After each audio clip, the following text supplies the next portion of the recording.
Baik Bapak Ibu, pada malam hari ini, asal saya dulu, daripada nanti bertanya pas saya membahas materi, biasanya nanti bukannya memikirkan tentang materi, tapi memikirkan sama nerani ya, saya berasal dari sebuah pulau kecil. Kalau diterjemahkan pulaunya itu artinya pulau bunga, yaitu Flores. Flores dalam bahasa Portugis berarti bunga.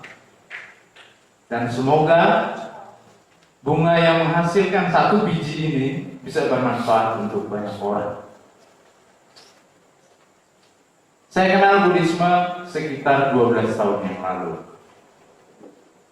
Ketika Pak Gili memberitahukan sama Nera, nanti temanya mengapa memilih Buddhisme. Saya pikir, kayaknya saya mau kesaksian kali ini. Tapi supaya membangun suatu pemikiran yang sedikit ilmiah, artinya mempunyai landasan yang kuat, maka saya menyiapkan suatu materi yang tentunya mungkin bisa diterima oleh Bapak Ibu dan saudara-saudara sekalian. Saya harap yang ada di sini semuanya adalah umat Buddha, bukan sekedar peminat. Tapi kalau peminat pun tidak apa-apa. Semoga dengan diskusi kita pada malam hari ini naik statusnya dari penggemar, peminat menjadi pemeluk. Ada peningkatan status. Ya, baik. Kenapa memilih agama Buddha? Mari kita lihat bersama. Mengapa memilih Buddhisme? Bapak Ibu, saudara-saudari, ada 6 agama yang ada di Indonesia, dan saya tidak perlu menyebut dan menjelaskan satu-satu. Cukup dengan simbol gambar yang ada di sini, Bapak Ibu bisa menaksir sendiri. Nah, dari penglihatannya itu, ini diibaratkan seperti surat suara ketika pemilihan umum. Baru-baru presiden kita dilantik, tentunya hasil daripada pemilihan umum. Dan diibaratkan Buddhisme adalah suatu ajaran yang kita pilih. Bapak Ibu dan saudara-saudara sekalian, di dalam perkembangan peradaban manusia, manusia menyadari bahwa ada sesuatu yang harus dia penuhi di dalam kehidupannya. Nah, menurut para pakar, para ilmuwan, kita sekarang ini tidak lagi berada di era modern, tetapi pasca modern atau post modern. Apa bedanya? Kalau di era modern itu orang tergila-gila dengan teknologi, mungkin sekarang masih juga ya, ilmu pengetahuan. Agama dianggap sebagai sesuatu hambatan, sehingga muncullah para pemikir-pemikir yang mulai menekuni ilmu pengetahuan bahwa kebahagiaan hidup manusia, pencapaian hidup manusia di bumi ini tidak sepenuhnya tergantung pada agama. Di barat pada waktu itu dikenal dengan zaman Renaissance, namanya zaman Renaissance, itu zaman pencerahan. Itu ilmu pengetahuan sangat berkembang. Dan perkembangan pengetahuan itu semakin meningkat ketika adanya revolusi Prancis. Di situ teknologi mulai menguasai kehidupan kita. Lalu bagaimana perkembangan selanjutnya? Agama mulai ditinggalkan oleh orang. Orang sudah tidak mau berpikir lagi. Kenapa? Karena agama itu banyak hambatannya katanya. Menghambat orang untuk berkembang. Karena kita diajarkan untuk menerima takdir, menerima apa yang digariskan oleh Tuhan. Ini saya berbicara secara umum dulu. Nah, kemudian di akhir abad ke-20, kita sekarang sudah masuk abad 21. Lahirlah para pemikir-pemikir seperti Nietzsche, seorang filsuf yang mengatakan Tuhan telah mati. Tuhan itu sudah mati. Kemudian muncul lagi René Descartes, saya berpikir maka saya ada. Ada suatu pemahaman. Yang namanya aku itu ada karena aku berpikir. Aku itu siapa? Ego. Ego itu ada ketika pikiran bergerak. Ketika pikiran berhenti bergerak, tidak lagi ada ego. Di situ artinya ada kerinduan kembali kepada spiritualitas, bukan agama yang kaku. Dan sekarang banyak orang stres. Kenapa? Tuntutan hidup yang semakin berkembang dan dia tidak bisa mampu mengolah spiritual. Agama hanya dianggap sebagai sesuatu yang kering yang tidak menghasilkan apa. Akhirnya apa? Stres, bunuh diri makin banyak. Bapak Ibu lebih tahu bagaimana konflik kehidupan nyata di dalam seharian kita. Kalau kami di dalam biara, tahunya cuma baca koran, dengar cerita-cerita dari umat yang datang.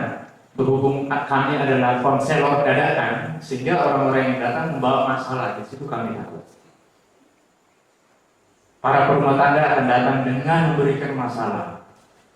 Dan biasanya ketika kami menyelesaikan masalah itu, kami berpikir, untungnya masih pakai jubah. Tekad makin kuat. Ada untungnya juga kalau ada yang curang. Baik Bapak Ibu, kembali kepada sejarah yang saya paparkan tadi. Ada sesuatu kerinduan manusia untuk bisa mencapai hidup yang damai. Tetapi bukan suatu bentuk doktrin yang kaku. Nah, pada kesempatan ini melalui suatu pengamatan, melalui suatu diskusi dan juga saya tanya jawab dengan orang-orang mulai dari yang penggemar Buddhis sampai ke pemeluk Buddhis. Apa yang membuat mereka tertarik? Nah, selanjutnya kita lihat dulu latar belakang.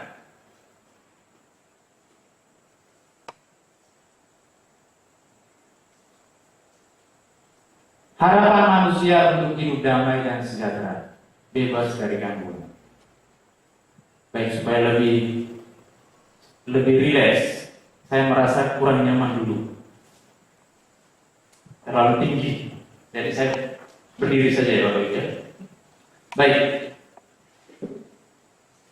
Harapan manusia untuk hidup damai dan sejahtera, bebas dari gangguan. Seperti yang saya jelaskan tadi. Ketika manusia merasa bahwa materi semua saya sudah capai, saya sudah mencapai puncak kesuksesan secara materi, tapi saya merasa bahwa saya belum bahagia. Berarti ada sesuatu yang hilang, ada sesuatu yang harus dilihat kembali di dalam dirinya sendiri.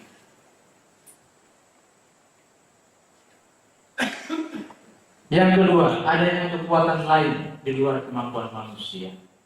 Sadar atau tidak sadar, kita masih berpikir tentang adanya kekuatan di luar diri kita. Oleh agama lain mengatakan itu adalah Tuhan. Kalau di Buddhis sendiri, hukum karma, hukum kebajikan, hukum-hukum yang lainnya yang mengatur kehidupan kita. Kita masih berada di dalam rotasi itu, berada di dalam lingkaran itu. Selama kita belum mencapai nibbana, kita masih berada di dalam pengaruh kekuatan-kekuatan tersebut. Nah, yang ketiga ini, manusia membutuhkan cara untuk mengatasi setiap konflik kehidupan.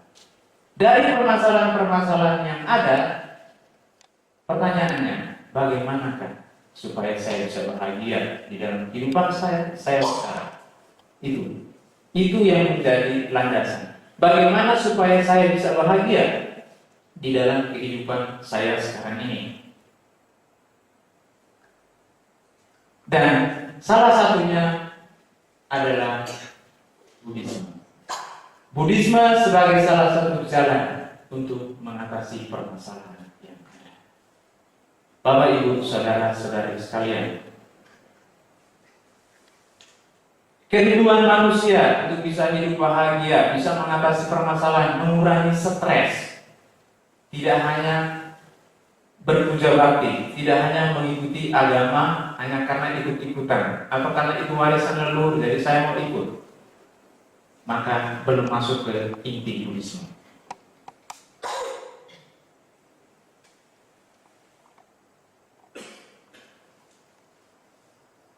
Sekarang kita lihat bagaimanakah partisipasi orang atau bagaimanakah Buddhisme berkembang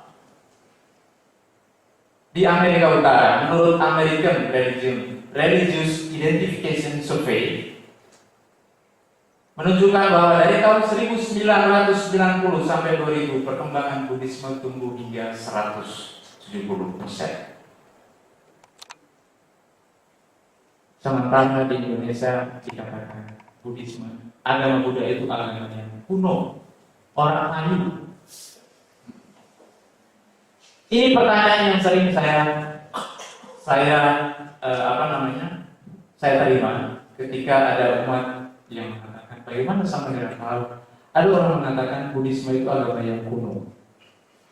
Saya bilang orang itu belum belajar Buddhisme yang sesungguhnya.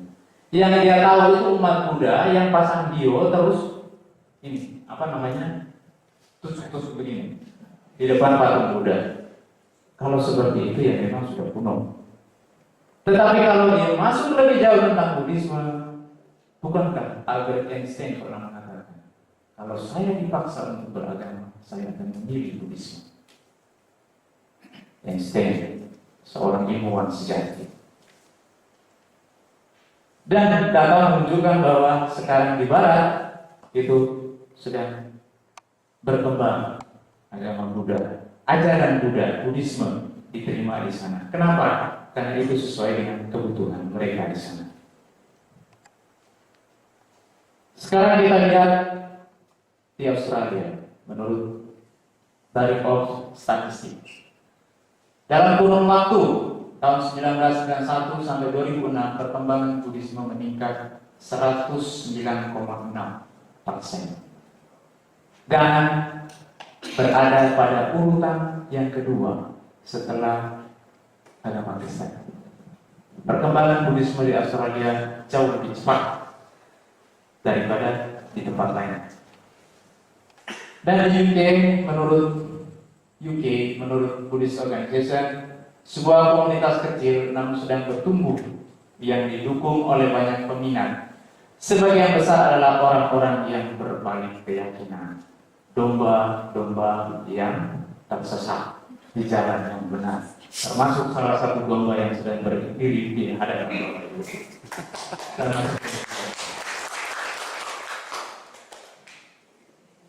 Bapak Ibu, saudara-saudari yang berbahagia pada saudara. Ini saya memaparkan tentang bagaimana sekilas. Mungkin Bapak Ibu kalau kurang yakin silakan cek di internet. Silakan mengecek data-data apakah sesuai apa yang dibicarakan oleh Samanera atau Samanera dulu ngarang-ngarang saja. Ya, saya ambil data ini dari internet juga. Pertanyaannya, apa itu Buddhisme? Kita bahas tentang Buddhisme dari tadi. Pertanyaannya, apa sih Buddhisme? Apakah sekedar sembahyang? Apakah sekedar diskusi? Apakah sekedar debat-debat? Pengertian Buddhisme adalah ajaran yang dibabarkan oleh Buddha Gautama. Selain ajaran yang dibabarkan oleh Buddha Gautama, itu bukan Buddhisme. Lalu di mana kita menemukan ajaran Buddha Gautama? Di dalam Vinaya, Sutta, dan Abhidhamma. Meskipun Abhidhamma masih kontroversi sampai sekarang, tapi saat ini kita mengakui Tipitaka itulah landasan dari Buddhisme. Di luar itu kita tidak bisa tahu tentang validitasnya. Jadi kalau mau belajar Buddhis yang sesungguhnya ada di Tipitaka. Yang ditekankan adalah Sutta. Sutta adalah khotbah Sang Buddha yang didokumentasikan dalam bentuk bahasa Pali. Dan sekarang banyak cendekiawan Buddhis menganjurkan supaya kalau kita mau mempelajari Buddhis secara benar sesuai dengan apa yang dikhotbahkan oleh Buddha Gautama, lihatlah Tipitaka, pelajarilah Sutta. Yang nantinya akan saya bahas sekilas tentang sutta-sutta yang berkaitan dengan alasan kenapa memilih agama Buddha. atau kenapa memilih Buddhisme. Baik, saya sedikit menjelaskan Buddhisme. Buddhisme itu adalah ajaran, inti ajaran. Kemudian agama. Agama itu saya mengibaratkan seperti pembungkusnya. Pembungkusnya. Nah, apa yang dimaksud dengan pembungkus? Kalau kita berbicara tentang ajaran Buddha, Sang Buddha tidak pernah menyuruh kita untuk sembahyang, untuk menyembah apapun. Tetapi satu hal yang harus kita ketahui juga, kalau tanpa agama itu sendiri, Buddhisme tidak bisa berkembang. Karena ritual itu penting. Kita berkomunitas itu penting. Nah, Buddhisme yang seperti ini kemudian kita lihat bahwa yang pertama ajarannya adalah Tatari Arya Sarjana. Apakah itu? 4 kebenaran yang mulia. Duka, sebab duka, lenyapnya duka, dan jalan menuju lenyapnya duka.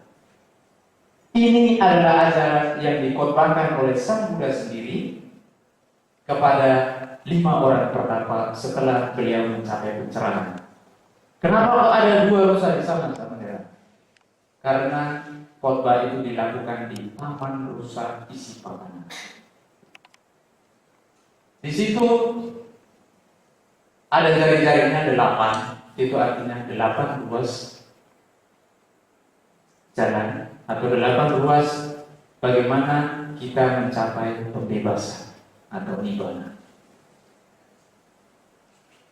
Selanjutnya, ajaran dasar Buddhisme yang kedua adalah Paticca Samuppada. Ini Bapak Ibu sudah sering lihat poster ini sudah banyak. Nah, inilah landasan Buddhisme. Setiap apapun yang terjadi di dalam kehidupan dipengaruhi oleh Paticca Samuppada. Jadi tidak ada faktor tunggal. Saya kasih contoh. Kita bertemu pada malam hari ini Bapak Ibu. Itu berapa banyak faktor?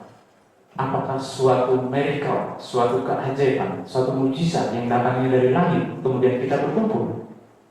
Tidak. Yang pertama Bapak Ibu melihat ada undangan, ada informasi, ada pengumuman bahwa adanya dalam kelas. Kemudian saya siap, tidak ada halangan, perjalanan ke sini tidak ada halangan. Bapak Ibu sendiri juga perjalanan ke sini tidak ada halangan. Kemudian punya telinga yang normal untuk bisa mendengar dan punya pikiran untuk bisa berpikir.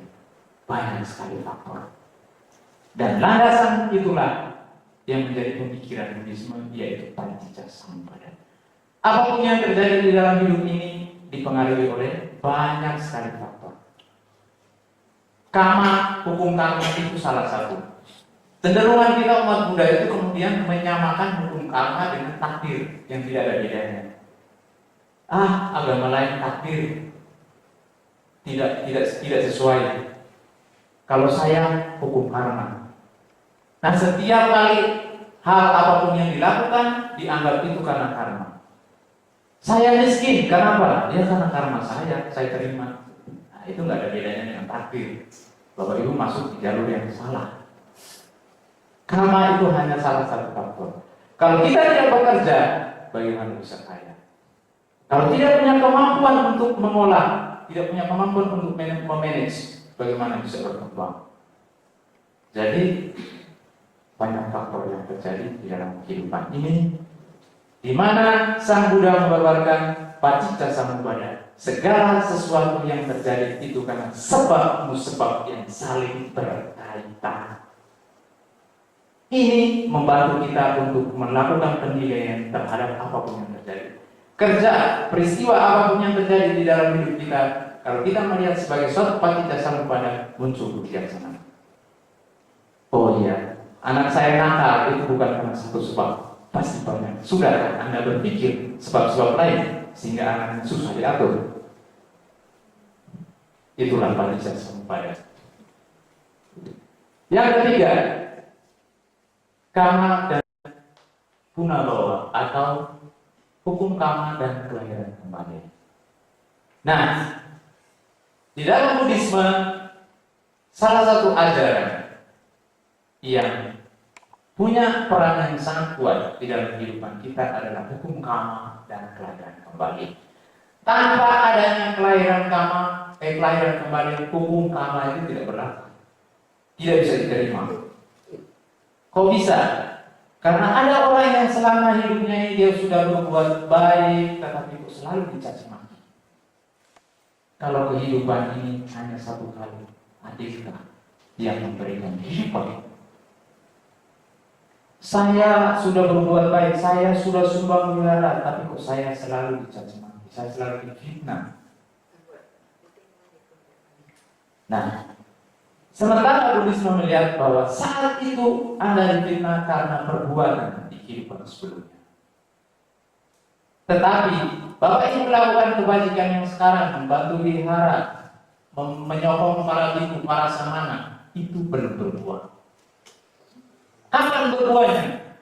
Ketika ada kondisi yang memungkinkan. Kondisi itu bisa saja kehidupan sekarang, bisa saja kehidupan yang akan datang.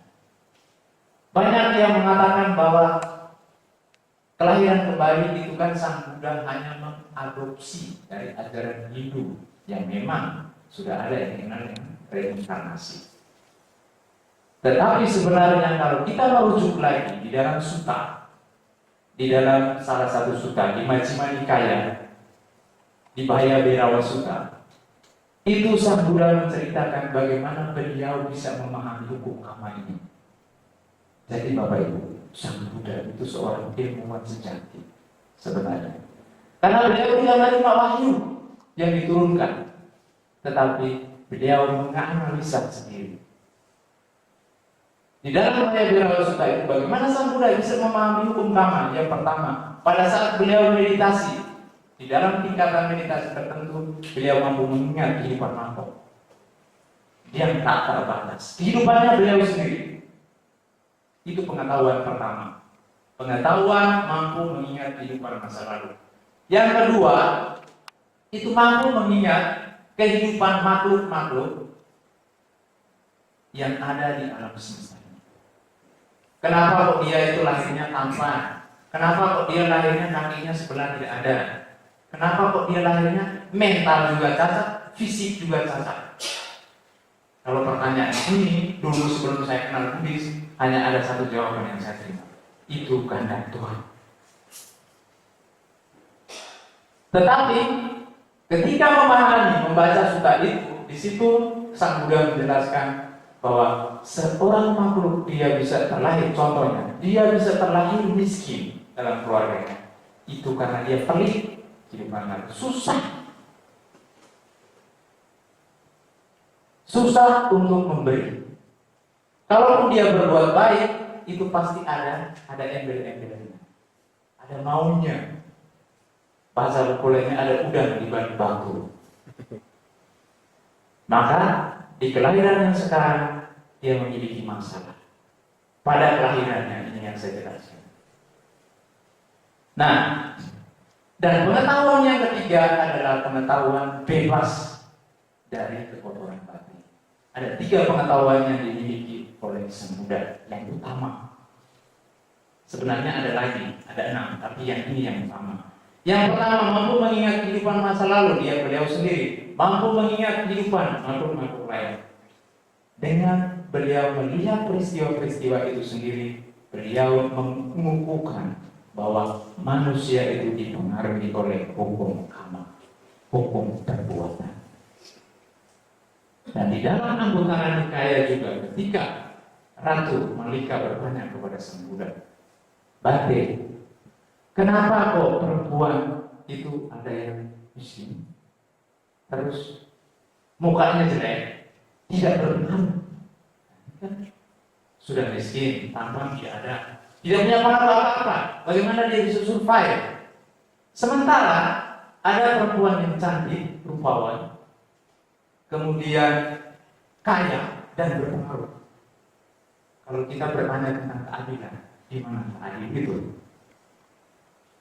Sang Buddha menjawab, seorang perempuan yang memiliki rupa yang cantik, rupa yang indah, karena dia selalu tersenyum. Dia selalu membuat orang lain itu bahagia yang ada di dekatnya. Tidak pernah punya pikiran yang negatif terhadap setiap orang. Kemudian dia juga suka memberi, makanya dia kaya. Kenapa dia berpengaruh? Karena dia suka bermudicita. Kalau orang lain sukses, dia tidak iri, tapi dia merasa saya ikut senang, mengucapkan selamat. Ketika itu disampaikan oleh Sang Buddha, Ratu Malika kemudian sadar, sekarang saya tahu Bante. Kenapa saya punya tampang tidak cantik? Ratu Malika bukan orang yang cantik.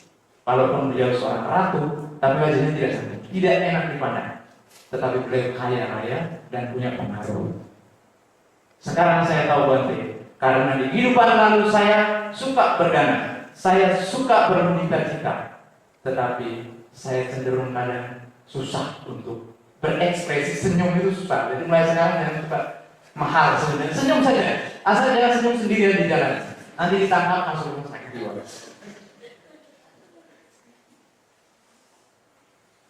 Dan kalau bisa kita lihat lagi, benar juga, tanpa harus tunggu kelahiran mendatang. Kalau dulu senyum itu sendirian Paknya. Yang tua-tua itu bisa jadi awet muda.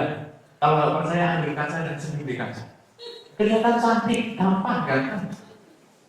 Tidak perlu tunggu di kehidupan yang akan datang baru saya ganteng tampan. Sekarang saya sudah ganteng tampan.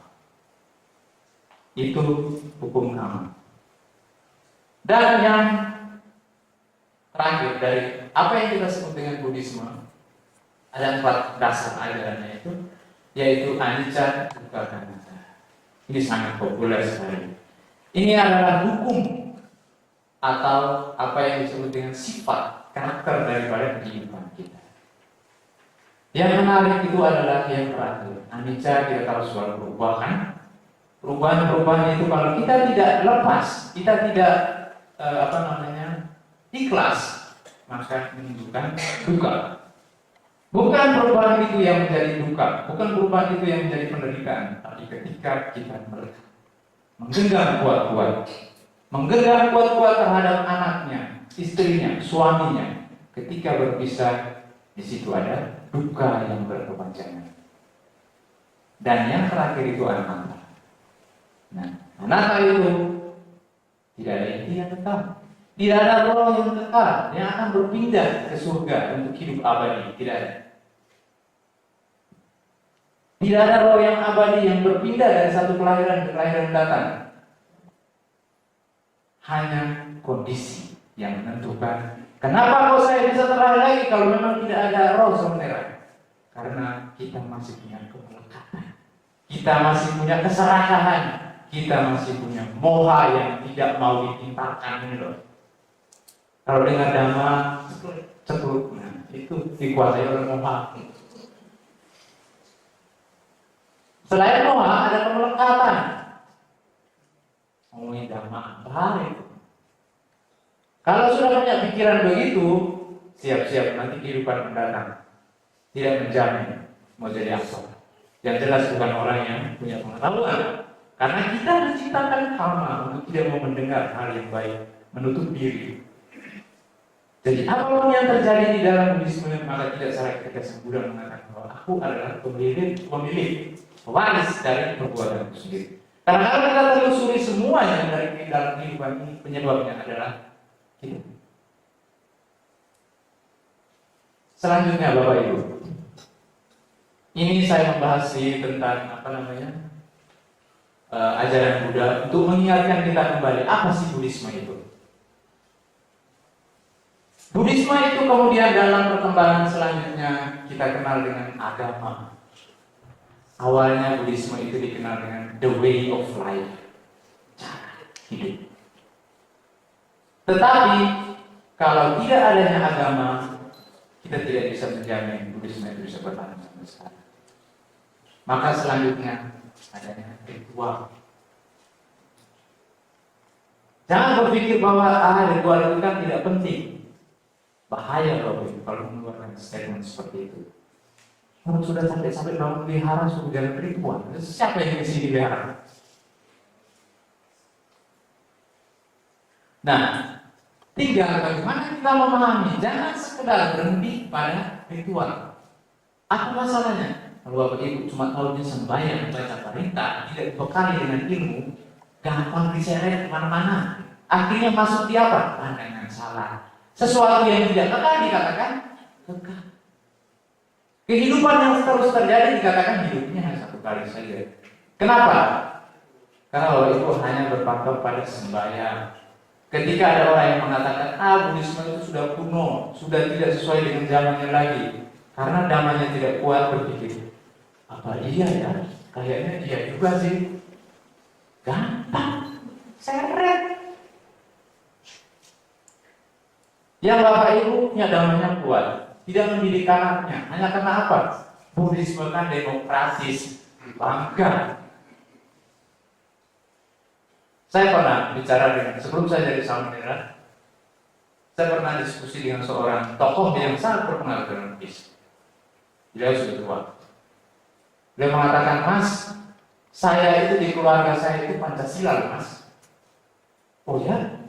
Oh ya? Terus anak Bapak berapa? Anak saya 6. Saya pikir pasti 3-nya itu Buddhis ya. Terus pasti yang paling banyak Buddhis ya Bapak ya? Oh enggak ada yang Buddhis, cuma saya.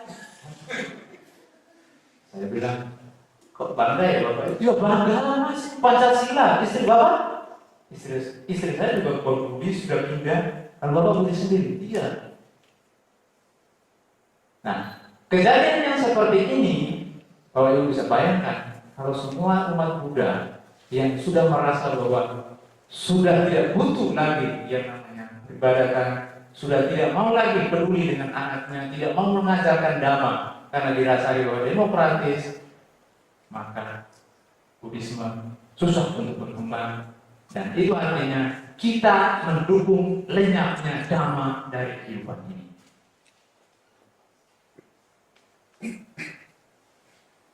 Bapak Ibu, saudara-saudari sekalian, kita lanjut. Alasan menjadi bagian dari umat Buddha. Nah, kalau yang sebelah sana itu Samanera Gunapio. Sejak lahir, beliau mengaku sendiri, saya itu dalam kandungan ibu saya itu saya sudah dibacain Parita, sudah Buddhis, sudah dibacain Buddha Sarangan Majami. Nah, kalau yang sebelah itu saya, yang harus pakai mikroskop dulu cari punya.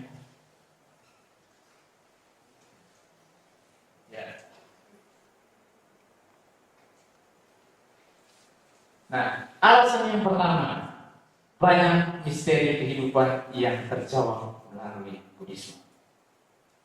Tadi saya sudah kasih contoh, salah satunya adalah hukum karma. Ini pengalaman saya Bapak Ibu.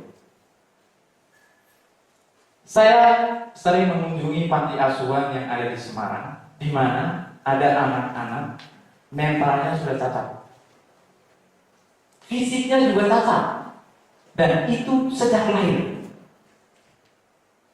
Sementara ada anak-anak yang dari lahir itu sudah bergelimangan harta, akses fasilitas, dan tanpa rupa. Pertanyaan saya adalah, di manakah keadilan Tuhan? Dan saya melakukan pencarian itu Bapak Ibu. Saya bertemu dengan orang-orang yang berusaha menjawab.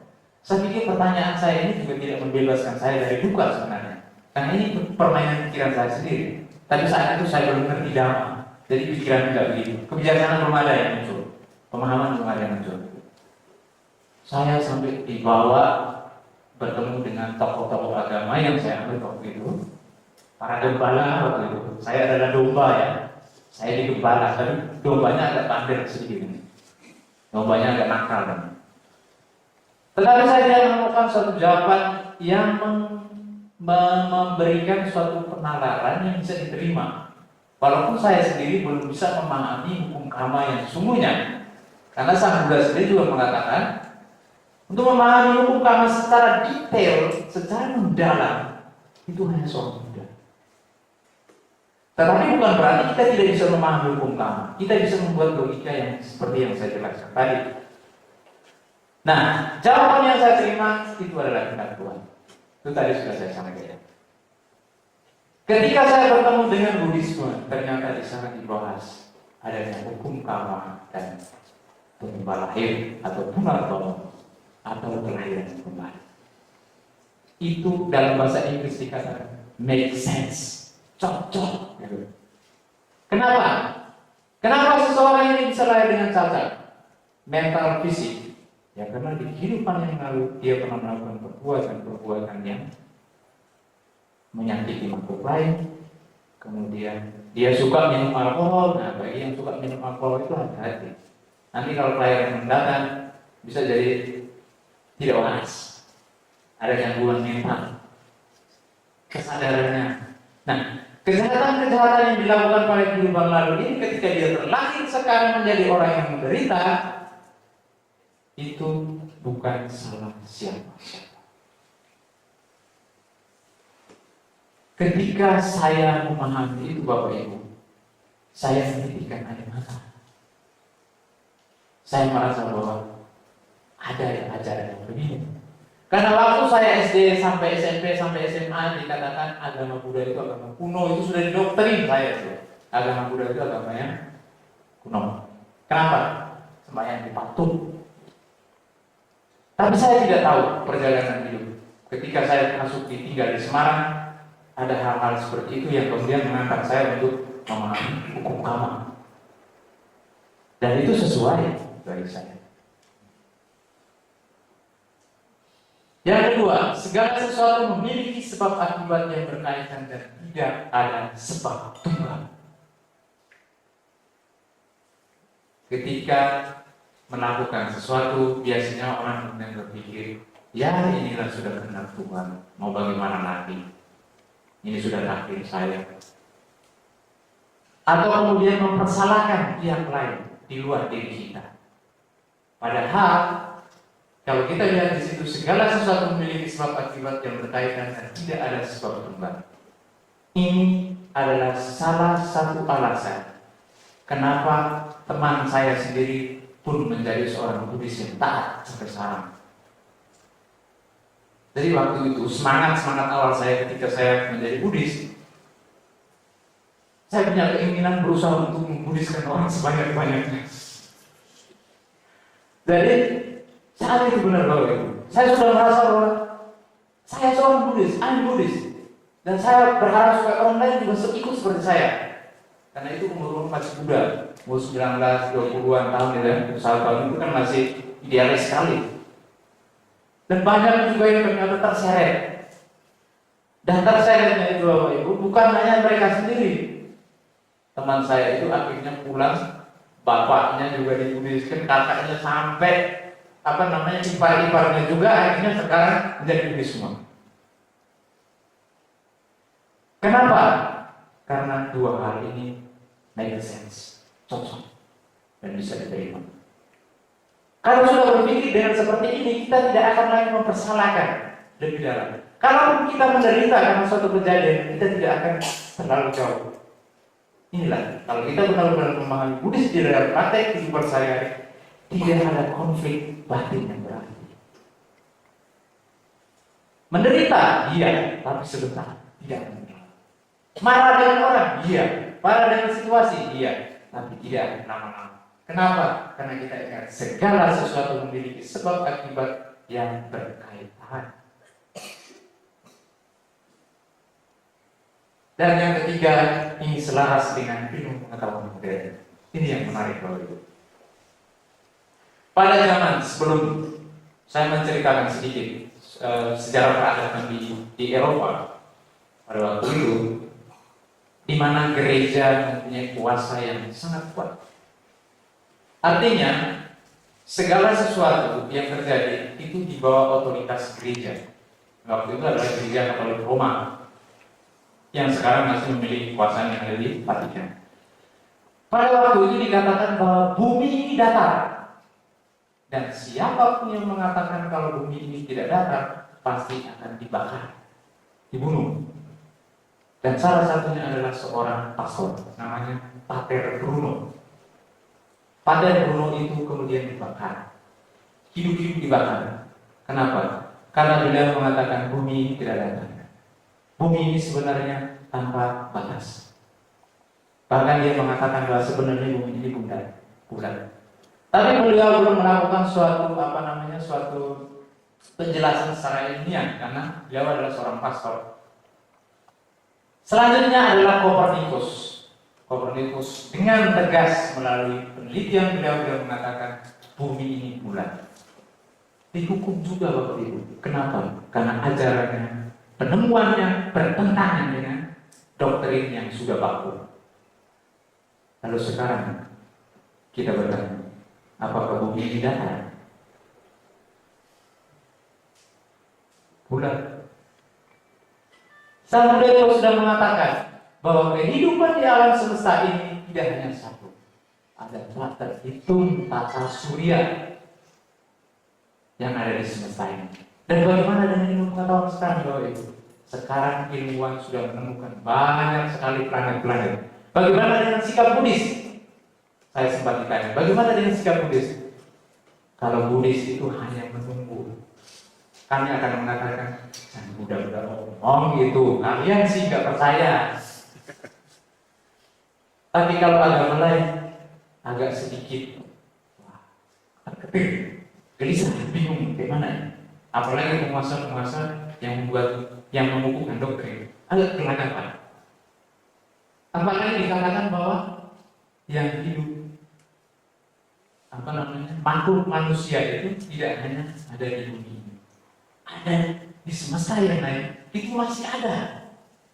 Lalu bagaimana dengan Adam sebagai manusia pertama? Bingung lagi.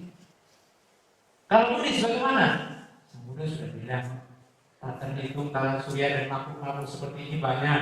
Makanya kenapa kok manusia lahir ulang kok penduduknya tambah banyak? Ya bisa saja mereka yang di tata surya lain di sana karena karmanya lahir di sini jadi banyak. Nyambung. Pertanyaan, kenapa kok kalau kelahiran ulang penduduknya tambah banyak? Ya karena yang tata surya dan lain nanti akan para ilmuwan temukan mungkin ada alien dan selain sebagainya. Karena kondisi yang buat mereka lahir dari sini dan tambah banyak. Kenapa kok dinosaurus itu punah? Karena dia sudah berevolusi dan mungkin kita ini adalah dinosaurus yang dulu. Karena sudah punah. Dan inilah sesuai, selaras dengan ilmu pengetahuan modern. Itulah kenapa Einstein mengatakan bahwa Buddhisme selaras dengan ilmu pengetahuan. Menekankan pada pelatihan pikiran yang tersistematis. Itu kita bicara tentang metafisika. Sekarang kita berbicara tentang yang ada di dalam kehidupan sehari-hari. Sang Buddha dengan jelas mengatakan di dalam Dhamma Pada, segala sesuatu yang terjadi itu bergantung tentang bagaimana kita berpikir. Kalau kita berpikirnya baik, positif, maka yang terjadi adalah hal-hal yang positif. Makanya yang sekarang lagi tren kalau ada masalah, berusaha untuk berpikir positif. Positif thinking. Itu yang sangat membantu. Dan para psikolog juga menekankan kekuatan positif thinking. Dan itu Sang Buddha sudah menekankan bagaimana pikiran ini mempengaruhi hidup kita. Lalu bagaimana dengan Buddhis? Sang Buddha mengajarkan supaya kita bisa memperoleh kebahagiaan di dalam hidup ini, kita harus melatih pikiran kita. Dengan apa? Meditasi. Sebelum meditasi kita menjalankan sila, itu kita mengisi kotoran batin yang kasar. Supaya lebih bersih lagi, maka kita meditasi. Dan proses pencapaian proses pelatihannya itu juga mulai dari samatha dulu, ketenangan, setelah itu vipassana, pandangan. Itu secara sistematis tercatat di dalam sutta. Bukan karangan-karangan orang belakangan, bukan tafsir-tafsir belakangan. Itu surga Sang Buddha. Memberikan kesempatan yang seluas-luasnya untuk bereksperimen. Nah inilah wacana yang ditawarkan oleh Sang Buddha. Ketika guru-guru agama lain mengatakan, kamu harus percaya, ikutlah saya. Saya yang menyelamatkan kamu. Sang Buddha justru mengatakan, kamu harus menyelidiki Tathagata. Kamu harus selidiki dulu Buddha, jangan main percaya. Itu di dalam salah satu sutta, beliau mengatakan, selidikilah apakah Sang Bagawa, Sang Buddha benar-benar sudah mencapai pencerahan. Murid-muridnya bertanya, bagaimana Bante? Dengan menggunakan penglihatan dan pendengaran. Artinya Bapak Ibu, ketika Bapak Ibu mengagumi seseorang, jangan langsung percaya. Itu yang ditekankan Sang Buddha. Lihat dulu perilakunya bagaimana. Apakah sesuai dengan omongannya, ataukah hanya omong-omong saja, tidak pelaksanaannya tidak ada. Kemudian di dalam kesehariannya itu diselidiki, dan itu dianjurkan oleh Sang Buddha ketika orang-orang datang berguru kepada beliau. Beliau mengatakan jangan percaya dulu, kamu harus lihat dulu apakah yang dikatakan Tathagata ini sesuai dengan perilakunya. Kemudian yang menarik, salah seorang hartawan namanya Upali. Upali ini sangat pintar. Beliau menyokong para petapa Jainisme pada waktu itu. Nah, dia mau berdebat dengan Sang Buddha. Ceritanya dia mau supaya Sang Buddha ikut dia. Upali ini dari ajaran lain. Dia datang mempengaruhi Sang Buddha supaya Sang Buddha itu ikut Upali. Begitu berdebat dengan Sang Buddha, ternyata bukan Sang Buddha yang ikut dia yang jadi murid Sang Buddha mati. Masalah masuk perangkap. Begitu dia masuk menjadi murid Sang Buddha mengatakan, Upali, kamu jangan terburu-buru. Kamu adalah orang yang terkenal di kota ini. Apa kata orang kalau kamu menjadi muridnya Sang Bagawa? Kamu harus pikirkan dulu. Upali itu kaget. Bante, ini kalau saya masuk di aliran lain, saya akan diarak-arak keliling kota. Saya akan disuruh kesaksian di seluruh kota. Tapi kok Bante justru mengatakan saya untuk berpikir lagi. Saya makin mantap Bante. Malah justru makin mantap. Bukannya mundur malah makin mantap. Tetapi pesan Sang Buddha mengatakan, kamu menyokong banyak petapa di kota ini. Jangan sekali-kali kamu tinggalkan. Walaupun kamu sekarang mau menjadi murid awamnya Buddha, tetapi tugas kamu untuk menyokong petapa aliran lain tetap kamu lakukan. Karena itu kamu baik buat kamu. Itu yang kita pelajari dari Sang Guru.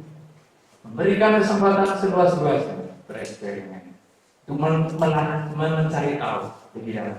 Tidak hanya percaya, tidak mengatakan Sang Buddha tidak mengatakan akulah yang menyelamatkan kamu. Percayalah kepada saya, kamu akan selamat. Itu tidak berlaku. Lanjut. Definisi yang jelas tentang apa itu kesucian dan bagaimana mencapainya. Oh itu, orang mengatakan suci-suci di luar sana. Apa sih suci itu? Sang Buddha sudah mendefinisikan. Kalau kita menjalankan ajaran Buddha, itu ada tingkatan-tingkatan kesucian yang kita dapat hingga mencapai arahat. Ketika akar dari penderitaan di dalam kehidupan ini, kita ini hidup, berperilaku, mencerah, mendengar, itu dipengaruhi oleh 3 loba dosa moha. Selama kita masih punya keserahan, masih punya kebencian, masih punya kebodohan batin, kita belum mencapai namanya suci. Sehingga definisi kesucian di dalam Sang Buddha itu jelas. Kalau ada orang-orang yang mengaku bahwa saya orang suci, benarkah pertanyaannya? Oh suci kok masih marah-marah, suci kok senangnya klenik-klenik. Berarti di dalam Buddhisme itu tidak cocok. Karena orang suci itu terbebas dari 3 kotoran batin, loba, dosa, moha. Yang di dalam Patijasa-Samuppada digambarkan ayam, ular, dan babi. Kalau itu lenyap di dalam batin kita, maka kita mencapai kesucian. Jelas definisinya. Bukan karena karya kemanusiaannya, bukan karena dia jago meditasi, bisa menembus langit, menembus tanah, berjalan di atas air, kemudian dikatakan suci. Nanti dulu sama dari suci itu kalau sudah terbebas dari loba, dosa.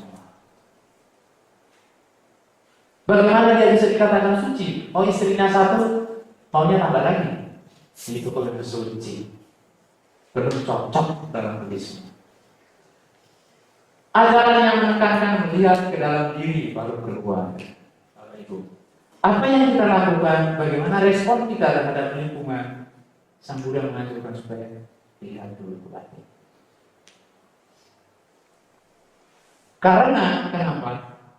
Di dalam Mula Pariyaya Sutta, Majjhima Nikaya 1, akar dari segala sesuatu, apapun yang kita lihat, itu dikotori oleh 4 hal.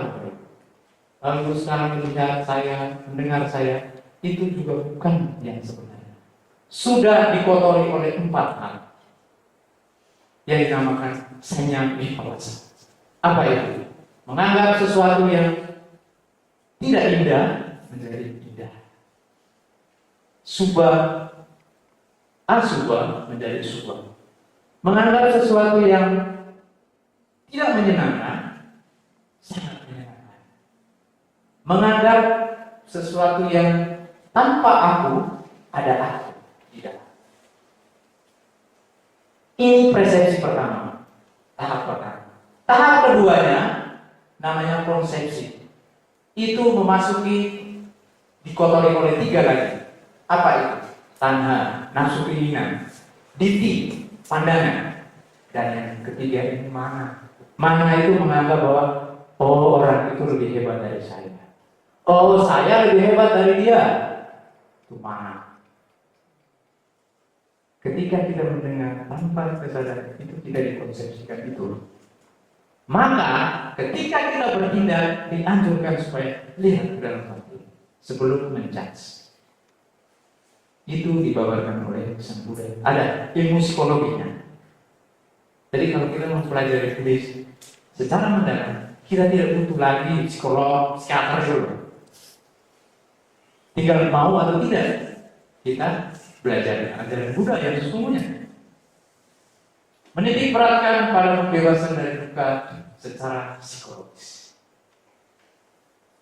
Nah, Sang Buddha mengatakan dari dulu hingga sekarang yang aku ajarkan adalah tentang duka dan akhirnya duka. Majjhima Nikaya 22, Sang Buddha mengatakan begitu. Patija Samuppada, kama, tumimbal lahir, itu arahnya supaya apa? Berhenti duka, mencapai nibbana. Dan mencapai nibbana itu bukan mati dulu. Kehidupan sekarang ini kita bisa mencapai nibbana. Karena nibbana itu bukanlah suatu tempat, tapi kondisi batin. Kondisi batin yang mampu mengikis atau menghilangkan ketiga akar.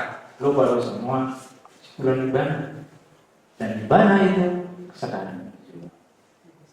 Ajaran Buddha sangat pragmatis yang bisa kita terapkan dalam kehidupan saya. Bukan janji-janji kamu menderita dulu, nanti baru kamu mati kamu akan bahagia di alam yang lain. Tidak, bahagia kamu sekarang.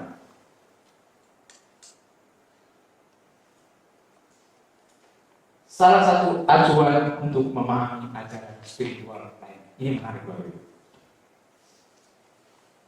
Salah seorang teologi namanya Paul F. Nitter, seorang teolog terkenal.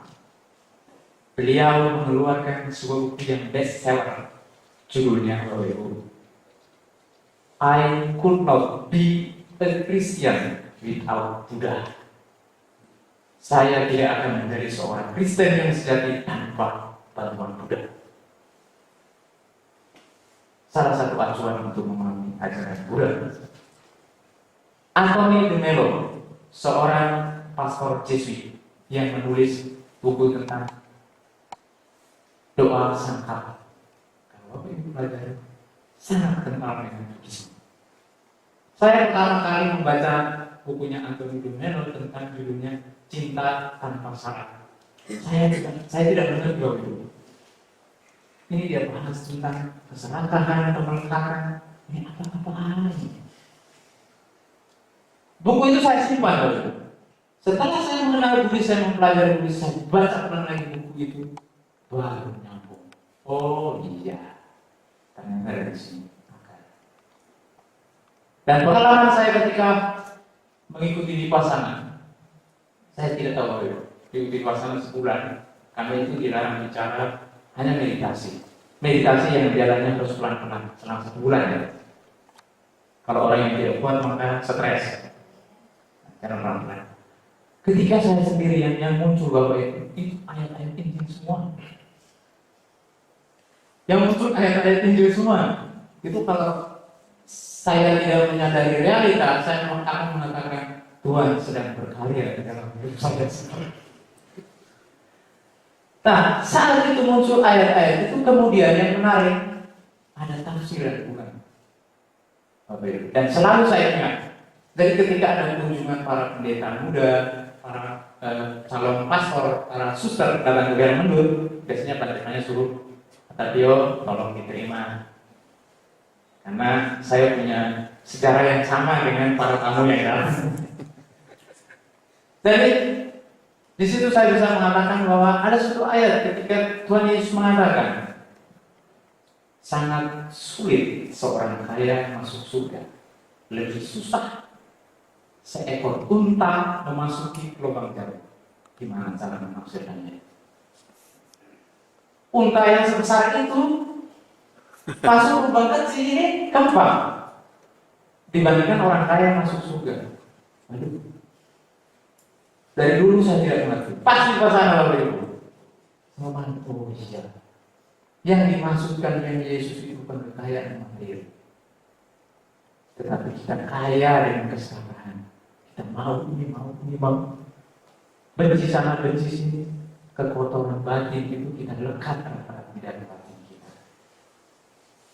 Dan karena kita tidak mau melepas, bagaimana kita bisa masuk ke kerajaan surga? Lalu apa itu kerajaan surga? Kerajaan surga adalah kedamaian. Oh, ini cocok dengan. Saya jelaskan itu kepada mereka. Bisa masuk akal sama mereka. Ajaran lain bisa dipahami dengan pola pikir Buddhis. Dan itu tidak hanya saya dan tidak hanya orang-orang lain, banyak sekali orang-orang. Mulai dari teman-teman saya yang Muslim yang tadinya mungkin sangat keras setelah mempelajari Buddhis, mereka tidak mau ganti agama atau mengaku sebagai Buddhis, tidak, karena mereka melihat Buddhis sebagai kehidupan dan itu sangat membantu mereka untuk memahami ajaran mereka.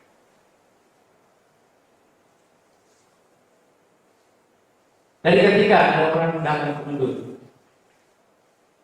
minta, beneran saya mau jadi umat Buddha, bagaimana caranya? Saya bilang pelajari dulu ajaran Buddha. Pelajari dulu ajaran Buddha baik-baik, baru kemudian memutuskan untuk menjadi Buddhis. Karena yang paling penting adalah pola pikirnya dulu benar. Kalau masuk Buddhis juga dengan pola pikir yang lama, itu sama dengan keluar dari mulut singa masuk ke mulut macan. Podo wae. Karena tidak ada perubahan pola pikir. Selanjutnya Bapak Ibu, sudahkah Anda memahami alasan pemilih Buddhisme?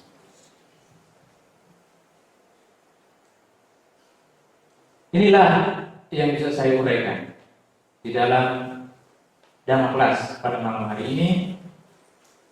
Pertanyaan yang untuk kita refleksikan, sudahkah Anda memahami alasan memilih Buddhisme? Tentunya penjelasan yang tadi saya sampaikan ada perubahan. Kalau masih sama, ya bukan, kondisinya belum mendukung.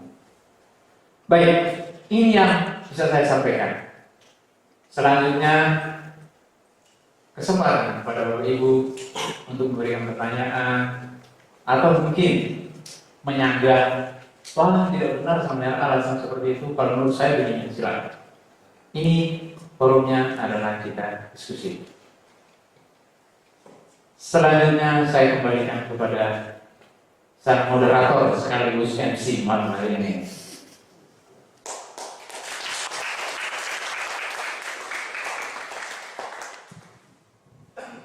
Wah, sangat luar biasa sekali tepuk tangan yang meriah untuk Samanera Akbar dia.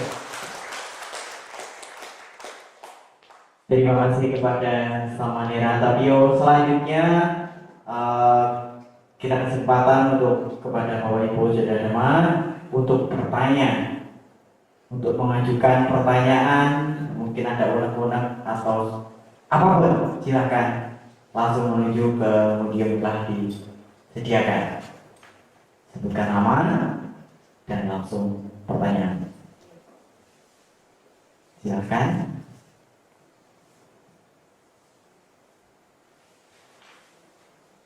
Ayo monggo silakan. Tentunya pasti banyak pertanyaan dari tadi.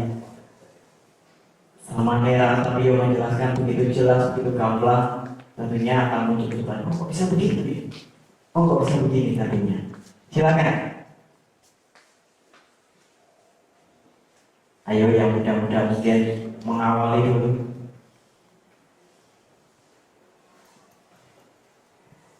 Nah, silakan Bapak.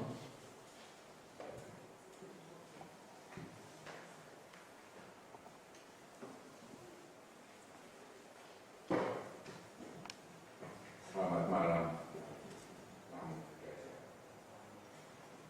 Nama saya Rintayo.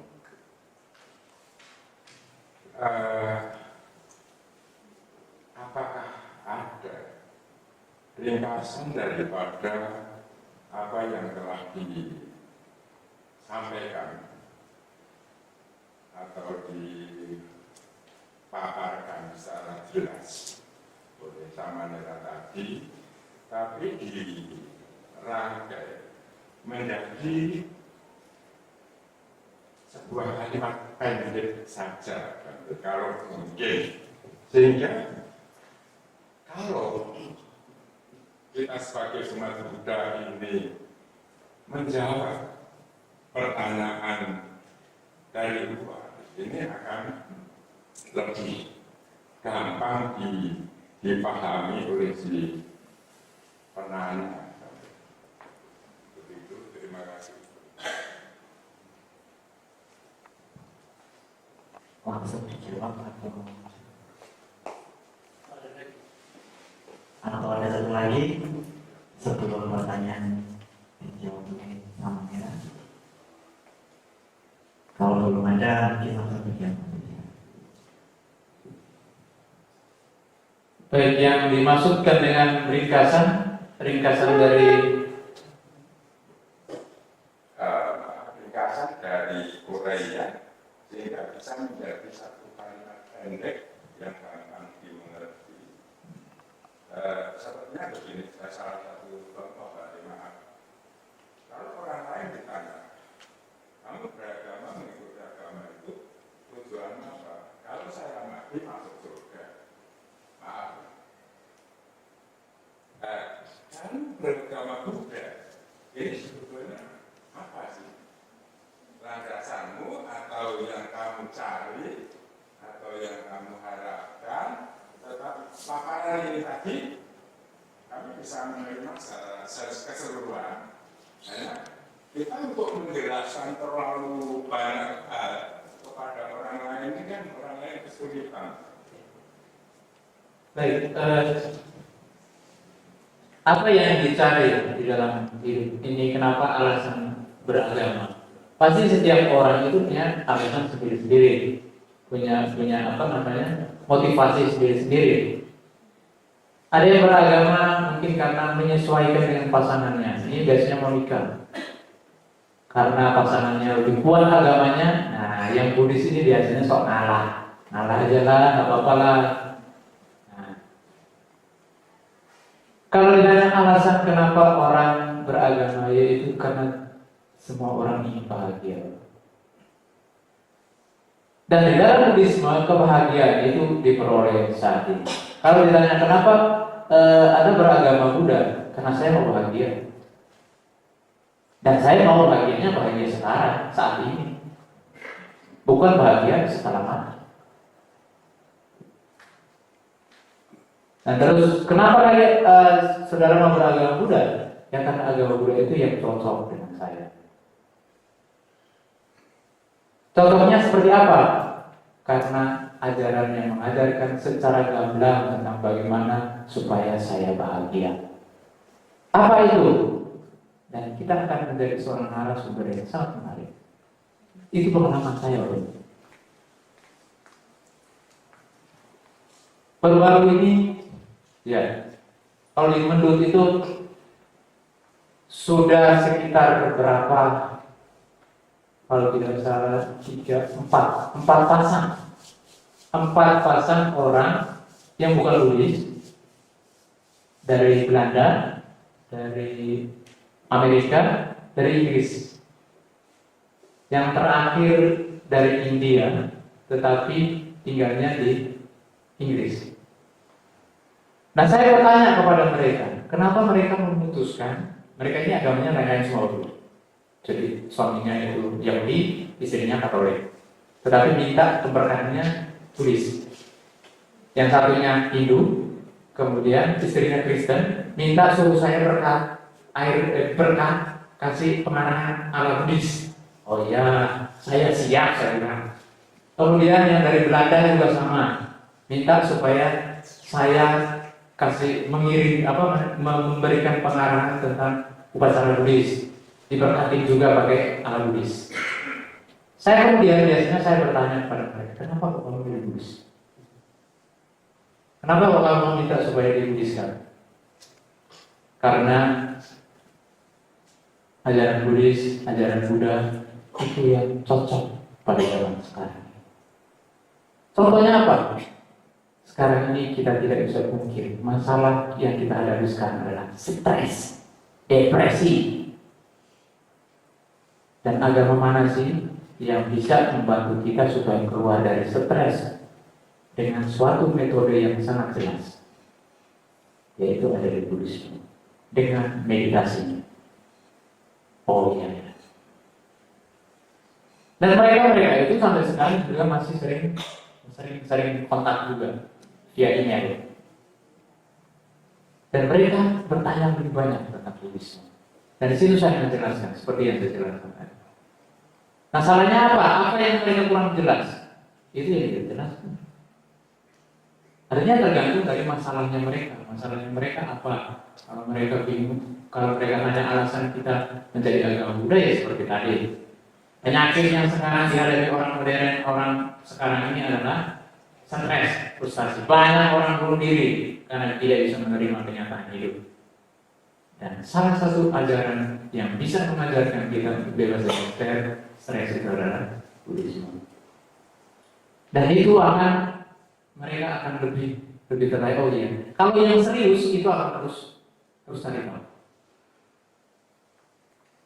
Tapi kalau kita sendiri kemudian tidak punya pengetahuan, kalau tidak, kita justru kasih penjelasan yang tidak ada bedanya dengan yang mereka anut. Sami mawon maksudnya. Ya, orang tetap akan menganggap bahwa Buddhisme kuno, tidak sesuai, tidak relevan. Jadi apa yang bisa kita jelaskan? Yang kita jelaskan itu hal-hal yang ada di keseharian kita. Jangan berbicara tentang sesuatu yang jauh-jauh. Tapi, kamu stres nggak? Stres ya. Mau nggak berhenti dari stres? Mau. Ada ajaran Buddha, ada loh cara berhenti dari stres. Kalau mau, ayo kita meditasi, saya ajar. Simple dan menusuk itu saya pikir. Itu yang bisa saya sampaikan. Baiklah, itu dari pertanyaan Romo yang teman-teman dapat jawab. Mohon silakan kita buka lagi pertanyaan berikutnya. Yang ingin bertanya, silakan langsung menuju ke podium. Ayo silakan, ya silakan saudara kiri.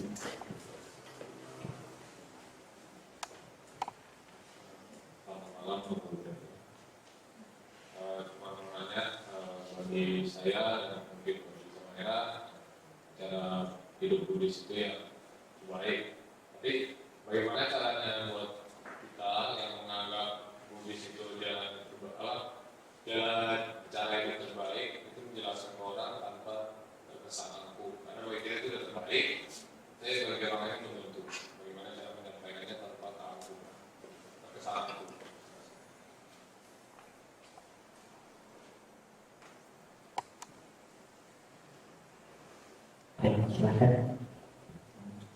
Ya, bagaimana supaya kita tidak arogan dan tidak ada bedanya dengan orang-orang pada umumnya menganggap bahwa ajaran saya yang paling benar. Ya, Sang Buddha sendiri menekankan juga tentang bagaimana kita hidup berdampingan dengan damai. Nah, apa yang saya sampaikan dari tadi itu saya berusaha untuk membuat bahwa ibu itu mantap dengan apa yang dijalankan. Ketika kita keluar, kita berinteraksi dengan orang yang di luar bukan ajaran Buddha atau keyakinan lain, ya kita berusaha untuk bersikap toleran. Bersikap toleran. Artinya Buddhisme mengajarkan tentang kedamaian batin dan kedamaian perilaku sehari-hari. Orang-orang di luar sana itu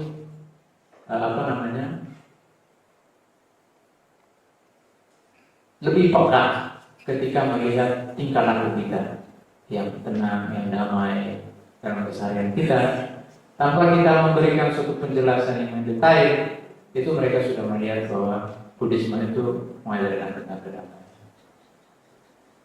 Bagaimana cara kita menjelaskannya? Ya, kita menjelaskan sesuai dengan sesuai dengan ajaran Buddha yang menekankan tentang kebebasan untuk menentukan pilihan.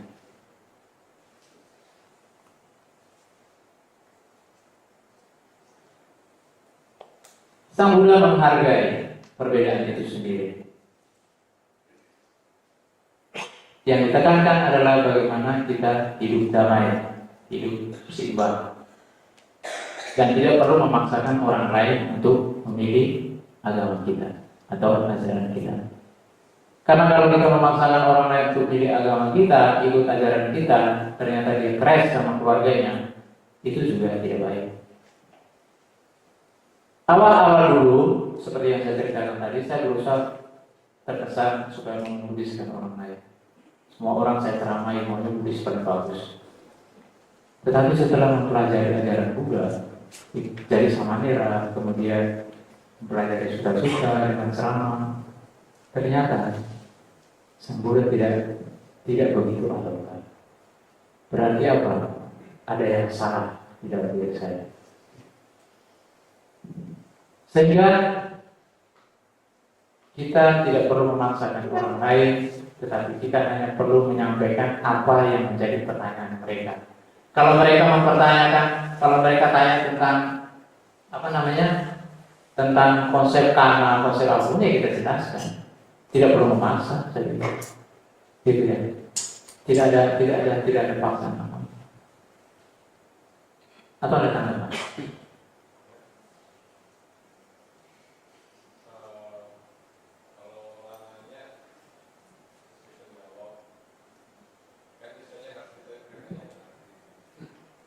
Kita yang ngerti, mereka yang tidak ngerti. Ya ditanya lagi, apa yang kau belum ngerti?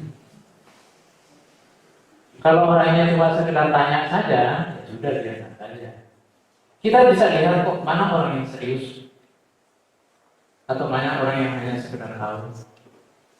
Itu yang sering terjadi di Arab ketika kunjungan para mahasiswa yang karena tugas kuliah, biar bisa lolos mata kuliahnya. Itu juga saya jawabnya ya biasa saja. Kalau sudah tidak ada respon, oh iya, berarti dia ini hanya memenuhi tugas. Saya juga tidak mengotot, kamu harus seperti ini, kamu harus ini.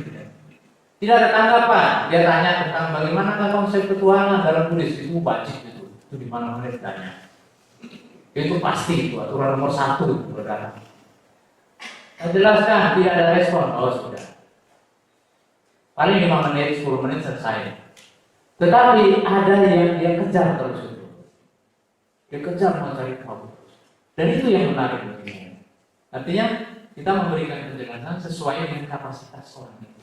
Kalau dia datang hanya karena kebutuhan tugas seperti yang dijelaskan tadi, itu akan lain ketika yang datang sungguh-sungguh mau belajar. Dan biasanya yang mau belajar itu dulu ada kunjungan pendeta muda dari Kristen. Saya disuruh bantu Pak untuk menemu, sempat deg-degan juga saya. Ini saya mau menjelaskan mana ini datang dekat. Di dalam bayangan saya mereka akan mengajak saya untuk debat. Terus saya kemudian mengajak mereka jalan-jalan. Saya jelaskan semua tentang patung Buddha. Mereka sudah foto-foto di situ. Saya jelaskan tentang patung Buddha yang ada di situ. Saya mengatakan kenapa patung Buddha ini banyak. Itu bukan karena gaya atau apa. Itu sesuai dengan tradisi dalam Buddhis. Buddhis itu sangat lentur. Ketika dia masuk ke Vietnam, patung Buddha-nya dibuat seperti orang Vietnam. Dia masuk ke Sri Lanka, patung Buddha-nya dibuat seperti orang Sri Lanka. Tapi dia belum masuk ke Flores, makanya nggak ada patungnya seperti orang Flores. Nanti kalau masuk Flores, maka nanti lihat patung Buddha-nya seperti ini. Kelenturan ajaran Buddha ini kemudian membuat bisa diterima. Mereka merasa bahwa oh iya, ternyata Buddhisme tidak seperti yang kami bayangkan. Kami pikir orang Buddha itu semacam patung dewa begitu. Saya bilang bukan. Sang Buddha bukan dewa. Oh ya, kaget lagi. Sang Buddha bukan dewa. Lalu siapa? Manusia. Beliau mencapai pencerahan karena usaha manusia. Dan beliau menekankan bahwa manusia punya kemampuan lebih yang bisa menjadi tuan, bukan sekedar hamba. Luar biasa, luar biasa. Terus mereka tanya, kenapa ujubahnya seperti itu? Nah, biasanya saya akan menjawab sedikit nyeleneh kalau sudah serius. Saya bilang begini, saudara-saudara. Jubah kami seperti ini, kepala kami gundul karena kami adalah anggota komunitas menolak konsumerisme. Kok bisa? Ya iyalah. Orang lain, anak-anak muda lain mikir lagi tren celana botol atau celana pensil ini. Kami tidak akan mikir celana begituan. Sudah cukup jubah yang begini. Coba kalau jubah ini saya buang taruh di jalan, siapa yang mau beli? Tidak ada, kalau ini tidak akan mau, saudara-saudara tidak akan mau, dia kan? Iya. Kecuali umat Buddha. Umat Buddha dibuat apa? Paling dibuat itu apa namanya? Jimat, karena bantainya sakti katanya. Nah, setelah saya menjelaskan lebih jauh tentang Buddhis, kemudian pada sampai suatu apa namanya? Ada dua orang ini yang kejar saya terus, nanya terus. Oh ternyata sekarang kamu baru mengerti sama saya. Setiap makhluk itu bisa menjadi Buddha. Saya bilang betul, bisa sekali. Buddha tidak pernah monopoli. Berarti Buddha itu hanya sebagai acuan. Beliau hanya sebagai guru ya. Iya, berarti sampai informasinya. Saya bilang, berarti saudara benar-benar paham. Iya. Kemudian saya sedikit agak deg-degan ketika ditanya. Kami pernah dengar ada buku yang mengatakan Jesus lived in India. Yesus pernah tinggal di India. Mana cara jawabnya? Saya jawab supaya tidak terkesan bahwa itu menyinggung mereka. Karena kita menghargai. Saya bilang, ya itu sih hanya tulisan kata orang ahli begitu. Arkeolog, karena yang menulis itu beliau sudah survei. Saya pernah baca bukunya itu. Tapi saya pikir sebagai umat Kristen tidak perlu menulis seperti itu. Oh tidak, sama katanya. Bisa saja Yesus itu belajar dari Buddha. Mati saya. Ini statement seorang para pendeta muda. Bisa saja sama merah. Yesus bisa saja belajar dari Buddha. Oh iya, mungkin. Karena apa? Karena khotbahnya Yesus itu setelah penjelasan sama merah tadi, kemudian kami berpikir tentang Injil, itu banyak korelasinya. Sementara Sang Buddha kan hidup lebih dulu. Saya bilang, iya, menurut sejarah begitu. Makanya, why not katanya. Saya bilang, silakanlah kalau Anda menyimpulkan seperti itu. Tapi bukan saya yang mengatakan. Berarti tidak terkesan bahwa, oh iya, berbeda kalau sama kata, oh iya betul, Yesus pernah tinggal di dunia. Nah, arogansi di sana. Jadi kita menyesuaikan dengan kondisi momentum. Tidak main sekak saja. Itu juga bahaya. Tapi biasanya kalau yang kenal-kenal Buddhis awal-awal biasanya masuk tahap pada euforia. Euforia itu pasti setiap orang. Tapi setelah dijalani, oh iya, akan menemukan suatu kondisi batin yang lebih sesuai, lebih tenang.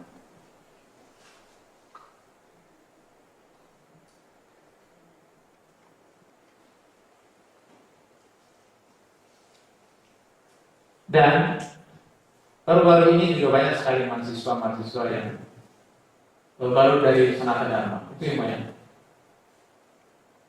Dengan tema yang sama yang mereka bawa ke saya, konsep keselamatan dalam Buddhisme. Dan ketika saya menjelaskan konsep keselamatan itu, mereka justru cari tahu lebih jauh lagi. Wah, kalau ini bukan cuma tugas kuliah yang bisa dipilih. Susah menjelaskan semua. Termasuk tentang tradisi biku, bikuni, segala macam ajaran-ajaran Buddhis yang saya jelaskan seperti tadi. Mereka mengatakan ternyata Buddhis itu luar biasa ya. Ada pandangan baru. Tanpa mereka pesan bantimanya. Ketika setiap kali saya menerima tamu atau setelah itu, beliau akan memesan. Samera, jangan berpikir bahwa kita itu mau membudiskan orang. Tetapi kita memperkenalkan Buddhis yang sesungguhnya. Ketika mereka melihat Buddhis yang sesungguhnya, maka itu akan mengubah pola pikir mereka, sehingga mereka bisa melihat kemudian, apalagi kalau yang datang itu para pendidik dosen, para pendeta yang seperti tadi yang ceritakan para mahasiswa, mereka punya pengaruh terhadap orang lain. Tujuannya bukan untuk membudiskan mereka, tidak, supaya mereka kasih tahu Buddhis itu begini loh. Akhirnya terjadi suatu interaksi yang harmonis, toleransi dapat.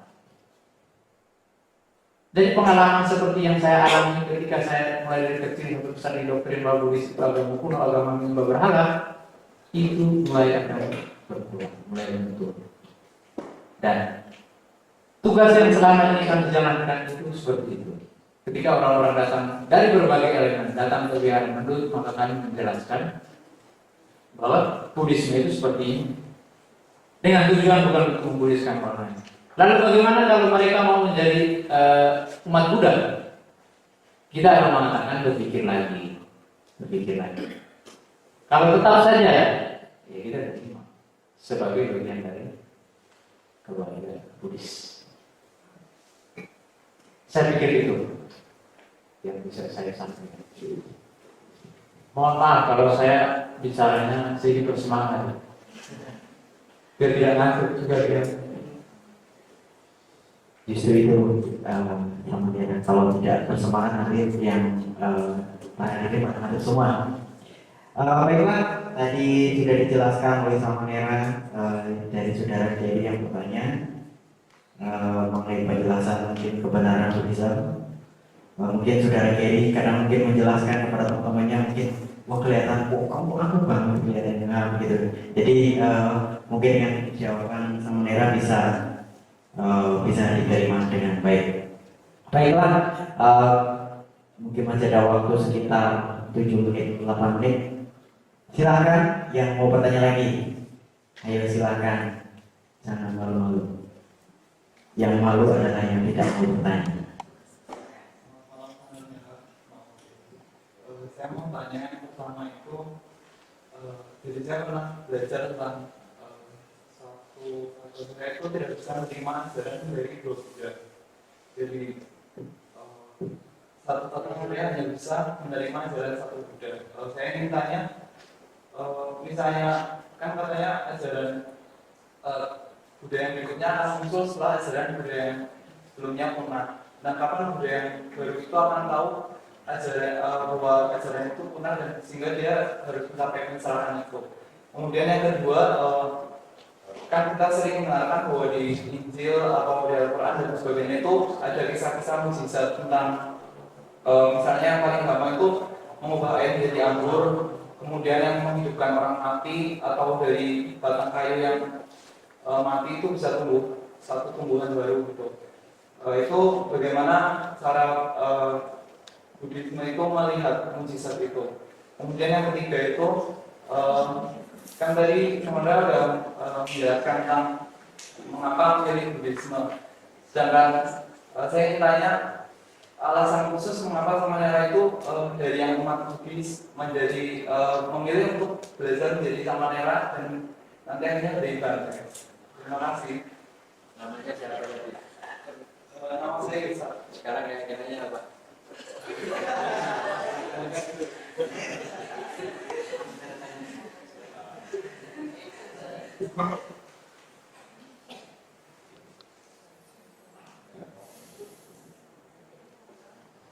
Iya, dikatakan bahwa Buddha itu hanya muncul di dalam satu tata surya ya. Ya. Ya, karena kebajikan yang dimiliki oleh seorang Buddha dikatakan alam semesta ini tidak mampu untuk menahan. Itu yang dikisahkan. Saya lupa nama sukaranya, tapi saya sendiri juga pernah baca. Dan memang dikatakan seperti itu. Karena kebajikan seorang Buddha itu besar sekali sehingga alam semesta tidak bisa menampungnya. Sebesar apa? Karena kalau kita lihat untuk menjadi seorang Buddha itu dibutuhkan waktu yang sangat panjang sekali. Buddha pertama menjadi Buddha menjadi Bodhisattva pada waktu bertekad di depan Buddha Dipanitara. Di dalam kelahiran yang tak terhitung ketika bumi ini bumi ini hancur, terbentuk, beliau mengumpulkan 10 parami itu. Sehingga timbunan kebajikan itu sangat besar sekali. Pada saat beliau lahir, dikisahkan bahwa alam semesta ini bergetar. Berkisah begitu. Bergetarnya seperti apa? Saya sendiri kurang tahu. Tetapi dikisahkan bahwa ada fenomena alam. Itu artinya bisa ditafsir bahwa kebajikan yang dimiliki calon Buddha ini, bumi tidak bisa menampungnya. Satu saja bumi bergetar, maka kalau dua maka bumi bisa sepanjang hari bergetar terus. Kita tidak bisa hidup. Jadi yang tertulis seperti itu. Kenapa hanya Buddha satu saja yang ada di tata surya kita? Apakah ada Buddha-Buddha lain di tata surya yang lain? Mungkin. Bisa saja. Itu terjadi. Kemudian, bagaimana Buddha yang baru ini akan muncul? Ya, di dalam pembahasan Buddha Gautama sendiri disahkan bahwa Buddha itu akan muncul ketika usia manusia sudah mencapai 84.000. Jadi prosesnya begini. Manusia yang kita sekarang ini berada pada masa-masa Dhamma Buddha Gautama, mungkin sedang menuju kepada kelenyaman, tapi masih jauh. Karena umur manusia pada zaman Buddha Gautama itu 100 tahun maksimal. Nah, sekarang orang usia 60-70 tahun sudah mulai tua. Nah, nanti pada satu peristiwa di mana moral manusia itu sudah tidak benar lagi dan usia manusia hanya mencapai 10 tahun. Di situ manusia sudah tidak lagi mengenal yang namanya ajaran Buddha, ajaran kebaikan sudah tidak ada lagi. Nah, dari 10 tahun ini ada sutta di dalam Tiga Nikaya itu dikisahkan secara detail. Dari 10 tahun ini kemudian kenapa mereka bisa punya umur meningkat menjadi 84.000 tahun itu? Itu melalui kesadaran mereka. Ada beberapa orang yang menyadari bahwa kok kita hidupnya jahat. Kemudian mereka menyingkir, mereka melatih sila. Nah, mereka yang melatih sila ini kemudian generasi selanjutnya berevolusi memiliki usia yang lebih panjang. Nah, pada saat tertentu di mana tingkat kehidupan manusia yang mencapai 84.000 tahun itu dikisahkan bahwa munculnya Buddha Maitreya. Itu yang ada di dalam sutta dikatakan seperti itu. Kemudian alasan ketiga, alasan pribadi, kenapa memilih menjadi Samanera? Ya, alasan saya sederhana, karena untuk mempraktekkan menjalankan ajaran Buddha yang sesungguhnya. Kok bisa? Karena pengalaman saya dari umat awam, menjalankan 5 sila ini saja, 1 hari saja bisa menjalankan 5 sila, itu saya bisa syukuran. 1 hari saya bisa menjalankan 5 sila, itu berarti saya harus syukuran, undang banyak orang. Artinya apa? Susah. Kehidupan di dalam lingkungan budaya sendiri, budaya kami, di mana yang menekankan tentang ada minuman, segala macam ritual adat ada itu. Kemudian harus motong-motong ayam, motong-motong babi. Kalau motong-motong saya bisa menghindari, tapi kalau minum itu kadang masih. Nah saya pikir-pikir ajaran Buddha ini hanya sekedar intelektual saya saja. Saya tidak akan bisa menyelami ajaran ini dengan sesungguhnya. Minimal saya bisa menjalankan sila.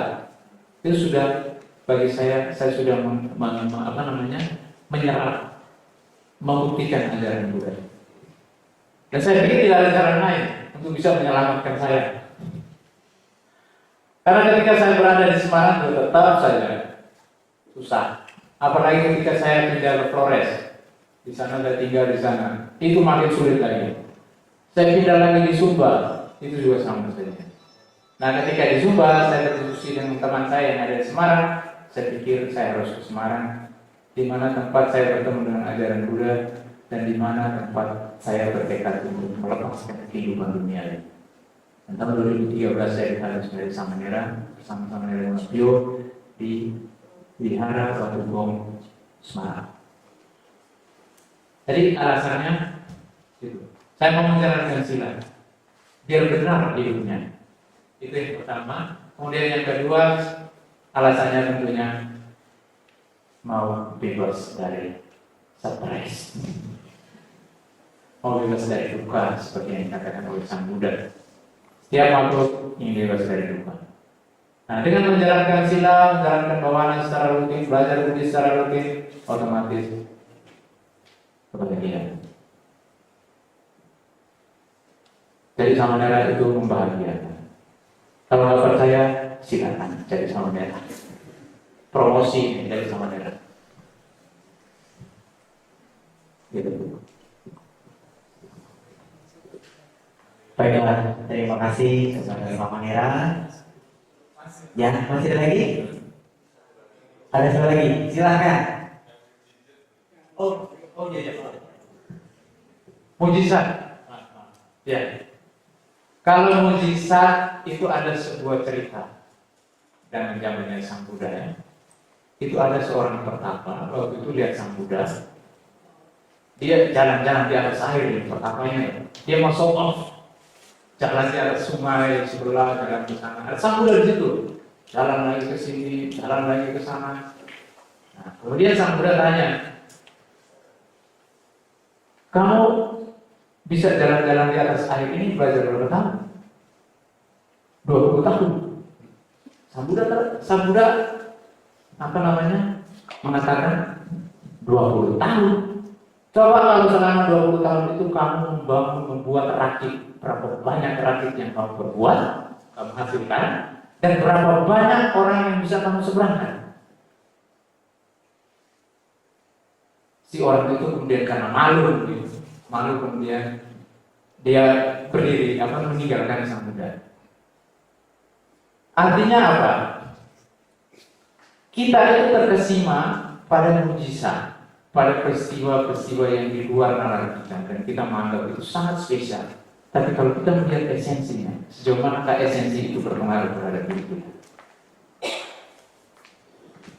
Seperti pertama itu tadi Sang Buddha mengatakan, kalau kamu selama 20 tahun kamu bikin rakit banyak, orang banyak, perbuatan baik kamu lebih banyak daripada 20 tahun kamu meditasi hanya untuk bisa berjalan di atas air. Bodoh amat, Sang Buddha, kamu bodoh sekali. Jadi di dalam Buddhis itu sebenarnya tidak ada yang namanya mujizat. Kalau orang yang kemudian mengagung-agungkan peristiwa berjalan dari sadar atau segala macam, itu bisa kita peroleh kok. Bisa kita lakukan. Yang penting Kalau bisa praktek meditasi. Di dalam kitab-kitab itu sudah dijelaskan kalau meditasi mencapai jana ini, kamu akan punya kemampuan seperti itu. Kalau hanya sekedar berjalan di atas air, ya kamu praktek meditasi model ini. Samata nanti mencapai jana keempat, nanti akan ada kekuatan gaib seperti itu. Bisa. Tetapi yang patut dipertanyakan, apakah dengan mujizat itu Anda bebas dari duka? Itu yang mau ditekankan oleh Sang Buddha, esensinya. Sehingga yang paling berharga, yang paling ditekankan di dalam Buddhis, kalau kita mau berusaha untuk menyamakan mujizat, oke lah kita cocok-cocokan saja, anggap saja di Buddhis ada mujizat ya. Tetapi kalau kita mau mencontohkan mujizat di dalam Buddhis itu adalah mampu mengikis loba, dosa, moha. Itulah mujizat sejati di dalam Buddhis. Kalau mampu bisa mengatasi loba, dosa, moha, itu mujizat. Kalau berjalan di atas air, terbang di udara, menembus tanah, menembus langit, membelah badan ini menjadi banyak, panjang umur sampai 200-2000 tahun, itu hanya kemampuan batin biasa. Saya dulu juga bangga, mujizat, guru saya hebat, saya bangga, guru saya bisa berjalan di atas air. Tapi ketika saya menelaah kembali dengan ajaran Buddha, yang tekanan, apakah kemudian kamu berjalan di atas air benar-benar bebas dari dosa semua, atau justru keangkuhan pertama? Ini loh, aku sakti bisa jalan di atas air, kamu mana? Ada loba di sana, ada dosa, ada moha di sana. Jadi saya terangkan lagi, kalau seandainya kita mengatakan di Buddhis ada mujizat, maka mujizatnya adalah mampu mengikis kekotoran batin, loba, dosa, moha, dan kawan-kawan. Itu kalau sudah dikikis, itulah mujizat sejati. Demikian. Berikan aplaus yang meriah.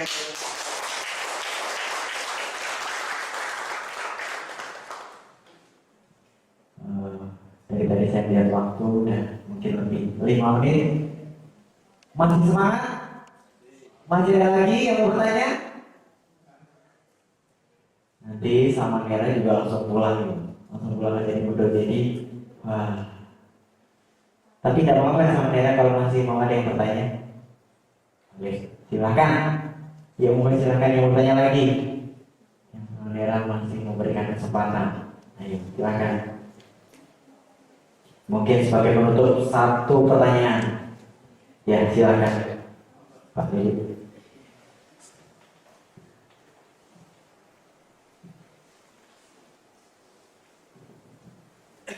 Selamat malam. Yang bertanya seperti saya tadi namanya Yusak. Sudah jelas bukan nama bisik. Dan kalau saya bilang saya yakin tadi saya khawatir Yusak tidak ada yang bisa menahan dia mengikuti kita sama suatu. Karena minggu yang lalu saya bertemu dia di kampus, rambutnya masih panjang. Sekarang tinggal juga gitu.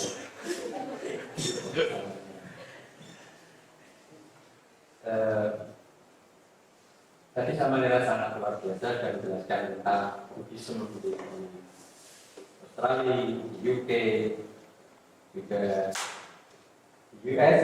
Halo guys, selamat ya, selamat dari US.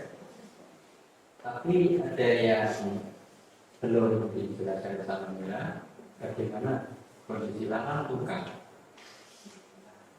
tentang sama Mira berada. Ini ada yang menarik di lahan tukang tentang tradisi yang mungkin suatu ketika kita akan berkunjung di sana. Tadi bukan kalau di pariwisata ya. Satu itu. Yang kedua adalah tadi sama Nera menjelaskan ada bestseller satu buku yaitu I Could Not Be a Christian Because Buddha dari teolog Paul S. Schneider. barangkali mereka bisa share salah apa sih menariknya dari buku itu. Saya kira itu sampaikan. Terima kasih. Selamat malam.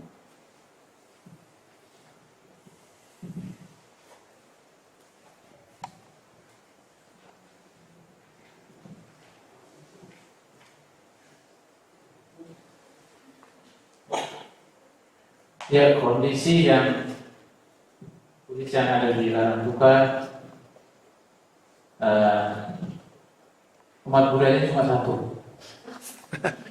Sekarang sudah mengungsi ke sini dan sekarang duduk di depan Bapak Ibu. Artinya di sana sejak masuknya Portugis dan gereja mendirikan pengaruhnya pada tahun sekitar 1500-an lebih. Itu di situ sudah pengaruh gereja Katolik yang sangat kuat sekali. Dan saya sendiri melenceng karena waktu itu saya SMA-nya di Semarang. Kalau saya tetap tinggal di sana juga saya tidak akan mengenal Buddhis. Waktu itu saya SMA-nya di Semarang, jadi saya mengenal Buddhis. Tapi kalau ditanya sekarang, sepertinya sekarang sudah banyak juga yang dari penggemar masih peminat.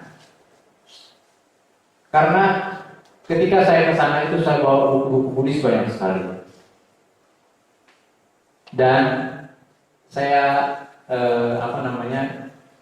bagikan kepada saudara-saudara yang ada di sana untuk mereka baca dari.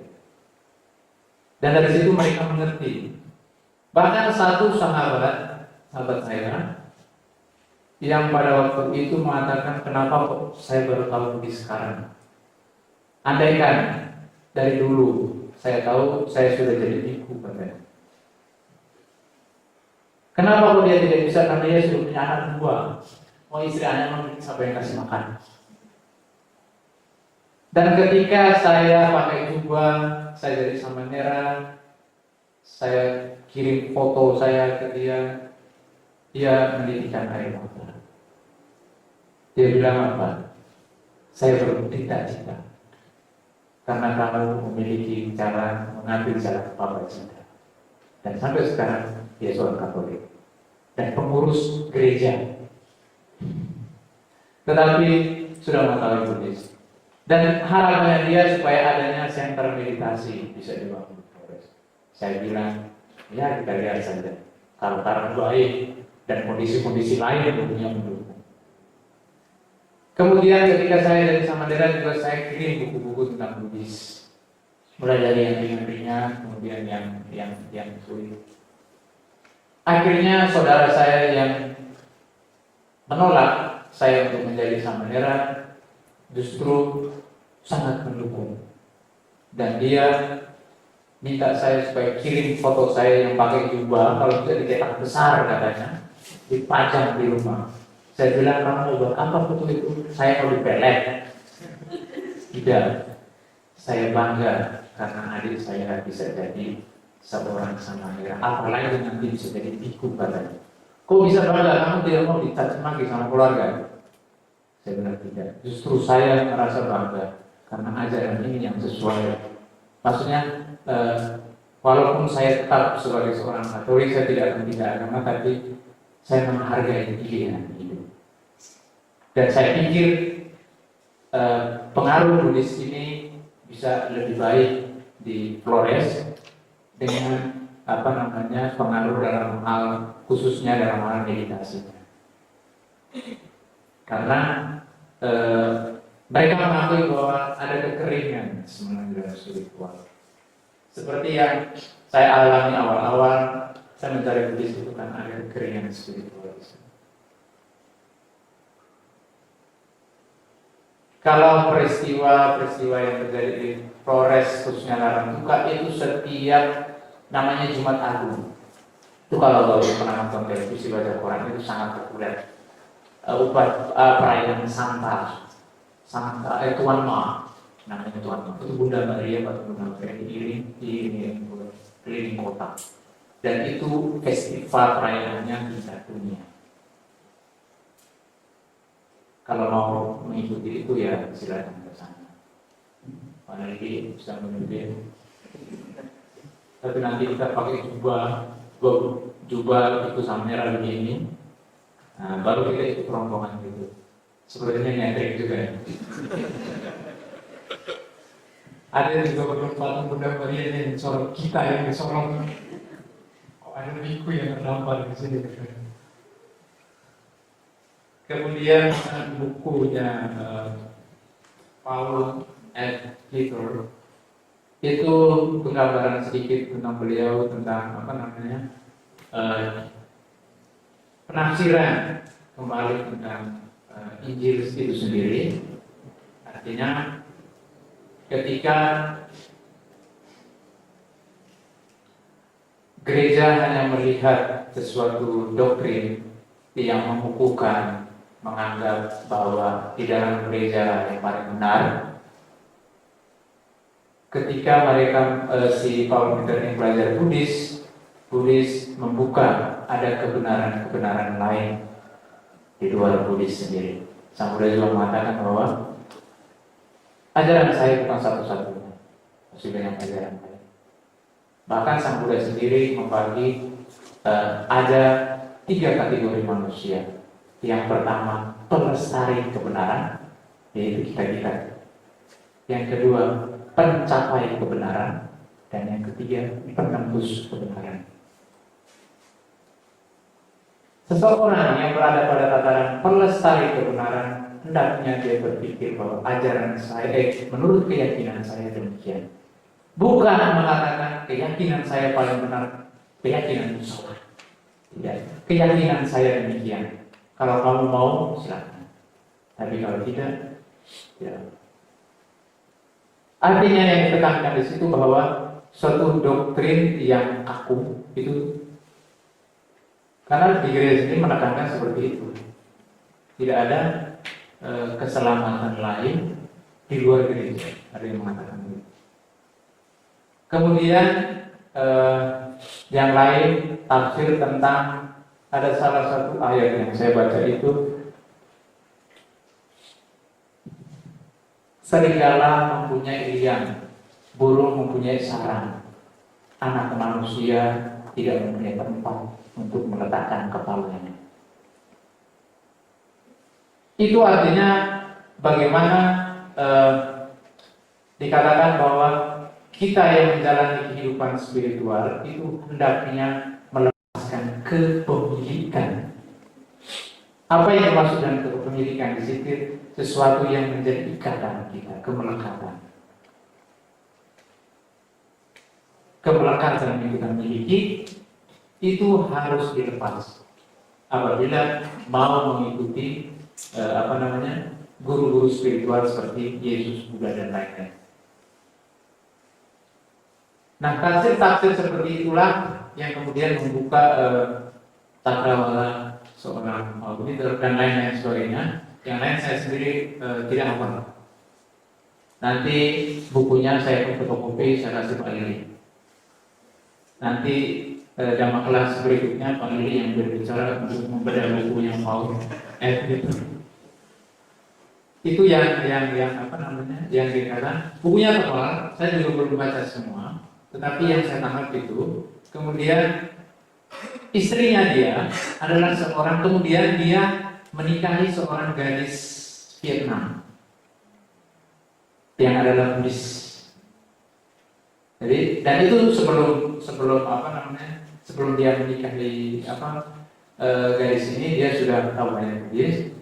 Namun statementnya dengan jelas mengatakan saya tetap seorang Kristen dengan pola pikir yang baru.